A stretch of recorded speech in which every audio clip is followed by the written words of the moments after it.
النهارده هنتكلم على ابديت مذهل في البورد الكندي. الابديت ده ممكن يكون اهم ابديت حصل وهيحصل في تاريخ البورد الكندي كله، وهيغير شكل المعادله البيطريه للابد.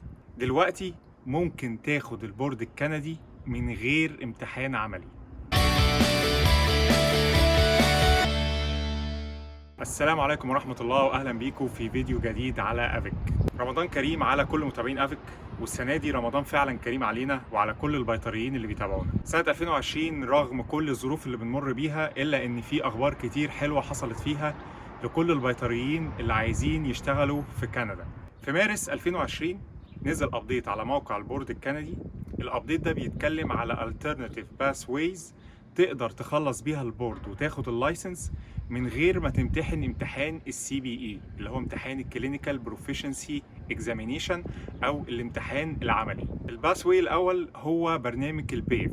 برنامج البيف انا اتكلمت عنه قبل كده، وهو برنامج كان موجود في US وتقدر بيه تاخد لايسنس من غير الامتحان العملي. برنامج البيف بيبقى ليه بورد خاص بيه غير البورد بتاع الامريكان فيترينري ميديكال اسوسيشن، وكان معترف بيه في امريكا بس ما عدا بعض الولايات، وفي استراليا ما كانش معترف بيه في كندا. دلوقتي برنامج البيف بقى معترف بيه في كندا، وبقيت تقدر تاخده عشان تاخد لايسنس انك تشتغل في كندا. لكن مش هو ده الباسوي اللي انا عايز اتكلم عنه دلوقتي. برنامج البيف انا هعمل له فيديو مخصوص ليه وهتكلم فيه بشكل مفصل اكتر، لكن اللي يهمني اكتر هو الالترناتيف رقم 2. دلوقتي بقى ممكن بدل ما تمتحن الامتحان العملي الخاص بالبورد الكندي تاخد بداله فاينل كلينيكال يير في اي كليه من كليات الطب البيطري في كندا. الفاينل كلينيكال يير دي اللي مش فاهمها هي السنه الاخيره، دي اللي بيبقى فيها روتيشنز على كل الحيوانات، لارج انيمالز وسمول انيمالز، دي اللي بتتعلم فيها كل البراكتيكال سكيلز. انت متخيل ده هيفرق معاك قد ايه في الشغل هنا؟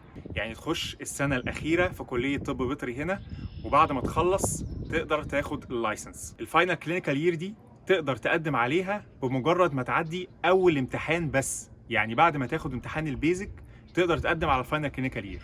طبعا في جميع الاحوال هتمتحن النيفلي، سواء خدته قبل الفاينل كلينيكال يير او خدت الكلينيكال يير بعد البيزك، وبعد ما تخلص الكلينيكال يير هتمتحن برضو النيفلي عشان تاخد اللايسنس. ده خبر مذهل.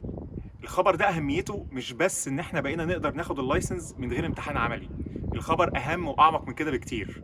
قبل الابديت ده كليات الطب البيطري هنا كانت مقفوله على الفورين فيترينيريانز، لدرجه ان انت لو رحت الكليه وقلت لهم انا فورين فيترينيريان وعايز ادرس عندكم من اول وجديد، يعني اخد ال5 سنين كلهم، كانوا برضو مش هيوافقوا وهيقولوا لك طالما انت فورين فيترينيريان وخدت بكالوريوس طب بيطري اوريدي، فالباسوي الوحيد ليك هو ان انت تعمل المعادله. دلوقتي بعد الابديت ده بقى ممكن تحط رجلك في كليه هنا في كندا وتدرس الفاينل كلينيكال يير. فكره ان انت تقدر دلوقتي تخش فاينل كلينيكال يير في كندا هتفرق معاك جدا لما تيجي تشتغل. السي في بتاعك هيبقى اقوى بكتير لما يكون في education experience هنا في كندا.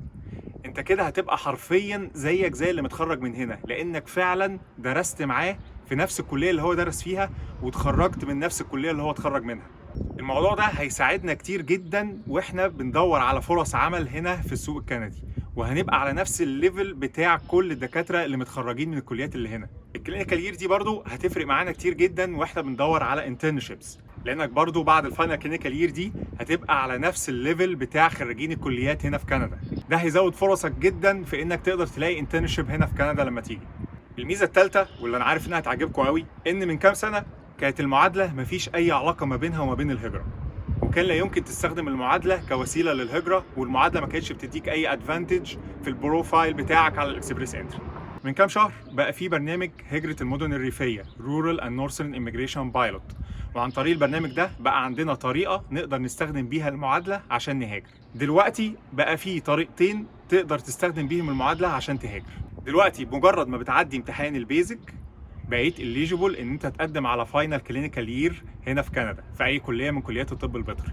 فبالتالي بعد ما تخلص البيزك في المكان اللي انت فيه تقدر تقدم على الفاينل كلينيكال يير دي، ومجرد ما تتقبل تقدر تقدم على فيزا ستودنت. وبعد ما تخلص الفاينل كلينيكال يير هنا في كندا ممكن تدور على شغل، وتقدر عن طريق الشغل ده تقدم على ورك بيرميت وتقعد في كندا، وتقدم بعد كده على بيرمننت ريزيدنسي.